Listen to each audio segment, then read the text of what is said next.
এই জিম্মি দশা থেকে বের হতে চাই। আমরা মাথা উঁচু করে দাঁড়াতে চাই।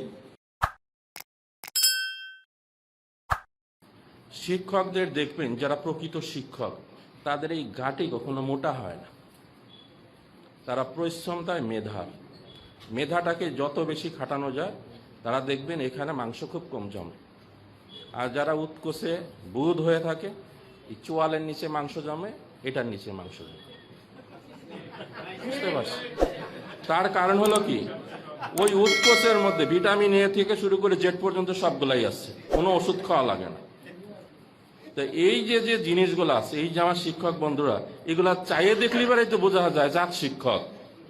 এগুলা বুলেটের মতো, দেখেন না, মাথার অর্ধেক চুল আমারও নাই, কিন্তু কেমনে যায়, শান্তি থেকে থাকতে দেয়।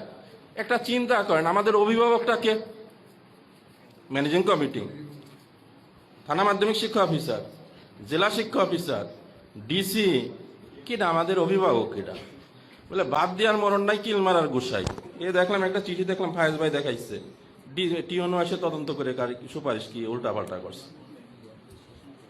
আমরা প্রকৃত চাচ্ছি আমাদের একজন অভিভাবকের অধীনে দায়িত্ব দেন। এত অভিভাবকের সংসার করা যায় না। একজন মানুষ কয়জন পুরুষের সংসার করতে পারে, এটা আমার মনে কিছু নিয়ে নাম। তো এইটা আমরা যারা প্রতিষ্ঠান প্রধান আছি, আমরা কয়জনের সংসার করব? ম্যানেজিং কমিটির সভাপতিরা সে চোখ রাঙানি এক ভাই বলে দিল যে ওই করে দেন, দেখবানি পরে যায় হেড স্যারের দায় পড়ে। তাই আসলেই তো সত্য, জিম্মি হয়ে গেছি আমরা। এই জিম্মি দশা থেকে বের হতে চাই। আমরা মাথা উঁচু করে দাঁড়াতে চাই। সমাজে লিডারশিপ আমরা করব। কেমনে করব? নীতি, নৈতিকতা, আদর্শ নিয়ে করব। আমরা মনে করবেন যে টিচাররা হলো অলওয়েজ অ্যাক্টর। সিনেমা হলের নায়ক নায়িকারা যারা আছে, সিনেমা করে, তারা কিন্তু অভিনয় করে, কাট করে, এডিট করে, সুযোগ আছে। আর আপনার অভিনয়ের কোনো সুযোগ নাই। কন্টিনিউ আপনি অভিনয় করতেছেন এবং বিমানবালার মতো বাধ্যতামূলক শ্রেণীকক্ষে হাসতে হচ্ছে। পেটে ক্ষুধা, মুখে হাসি নিয়ে সার্বক্ষণিকভাবে আপনার শ্রেণীকক্ষে পাঠদান করা লাগছে। তাই আমাদের আজকের থেকে মনে রাখবেন, আমাদের দাবি হবে সম্মানের, আমাদের দাবি হবে সম্মানিত। আমরা এই দুইটা দাবি নিয়ে সামনের দিকে অগ্রসর হব। এই দাবি না হওয়া পর্যন্ত আমাদের শিক্ষক সমিতি অর্থাৎ বিটিএর কোনো কর্মকাণ্ড বন্ধ থাকবে না।